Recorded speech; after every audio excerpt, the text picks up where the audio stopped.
Education with Shantanu চ্যানেলে তোমাদের সকলকে স্বাগত জানাই। আজকে আমার আলোচ্য বিষয় তৃতীয় পর্যায়ক্রমিক মূল্যায়ন 2025-এর স্বাস্থ্য ও শারীরশিক্ষা বিষয় দ্বিতীয় শ্রেণীর নমুনা প্রশ্নপত্র সাথে তার উত্তর আজকে আমরা আলোচনা করব। তো তোমরা সরাসরি প্রশ্নপত্রটি দেখে নাও। যারা এখনো চ্যানেলটিকে সাবস্ক্রাইব করোনি তারা অবশ্যই চ্যানেলটিকে সাবস্ক্রাইব করে দেবে। প্রশ্নপত্র 1 থেকে বলেছে সঠিক উত্তরে টিক চিহ্ন বসাও, যেখানে 4টি প্রশ্নের জন্য তোমাদের থাকবে 4 নম্বর। কথা নিরাপদে রাস্তা পারাপারের জন্য জেব্রা ক্রসিং রাস্তার মধ্য দিয়ে যেতে হবে, উত্তর হবে জেব্রা ক্রসিং। আচ্ছা, খদাকে বলেছে লাল, হলুদ না সবুজ আলো দেখলে গাড়ি থেমে যায়, উত্তর হবে লাল। গদাক বলেছে সাবধান না বিশ্রাম অবস্থানে কদম তালে আদেশ দেওয়া হয়, উত্তর হবে সাবধান। দৌড়ানোর আগে জগিং না বিশ্রাম করা প্রয়োজন, দৌড়ানোর আগে জগিং করা প্রয়োজন। দুদাকে প্রশ্নপত্র বলেছে বাক্যটি সত্য বা মিথ্যা লেখো, যেখানে 4টি প্রশ্নের জন্য তোমাদের থাকছে 4 নম্বর। ট্রাফিক পুলিশ রাস্তা নিয়ন্ত্রণ করে, উত্তর হবে সত্য। অ্যাথলেটিক স্বাস্থ্যের পক্ষে ক্ষতিকারক, উত্তর হবে মিথ্যা। দৌড় স্টার্টিং পয়েন্ট থেকে শুরু করতে হয়, উত্তর হবে সত্য। গাড়ি চলাচলের সময় হেলমেট পরা উচিত নয়, উত্তর হচ্ছে মিথ্যা।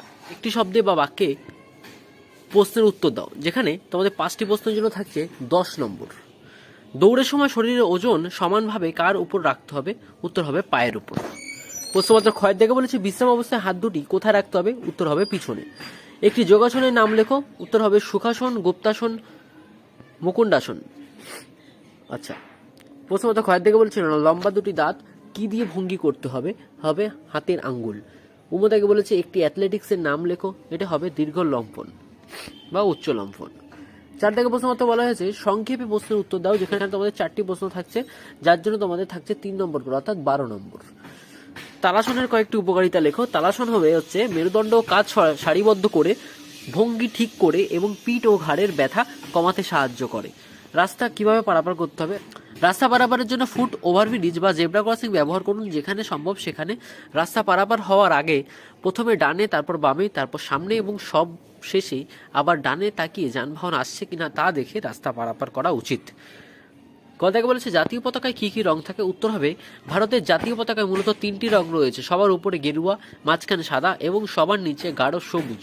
সাদা অংশের মাঝখানে নেভি ব্লু রঙের একটি অশোক চক্র থাকে, যার 24টি দণ্ড রয়েছে। এটা তোমরা লিখতে পারো, সাদা অশোক চক্রের মাঝখানে নেভি ব্লু রঙের একটি অশোক চক্র রয়েছে, যার 24টি দণ্ড থাকে। এটা তোমরা লিখলেও হবে, না লিখলেও হবে।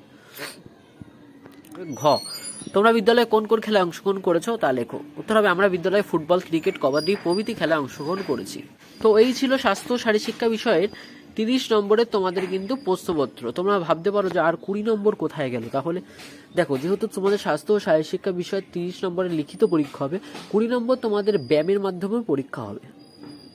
তো এই ছিল আজকে নমুনা প্রশ্নপত্র সাথে তার উত্তর। প্রশ্নপত্রটি তোমাদের কেমন লাগলো তা অবশ্যই জানাবে। চ্যানেল নতুন হয়ে থাকে চ্যানেলটিকে অবশ্যই সাবস্ক্রাইব করে দেবে এবং বন্ধুদের মাঝে বেশি বেশি করে শেয়ার করে দেবে।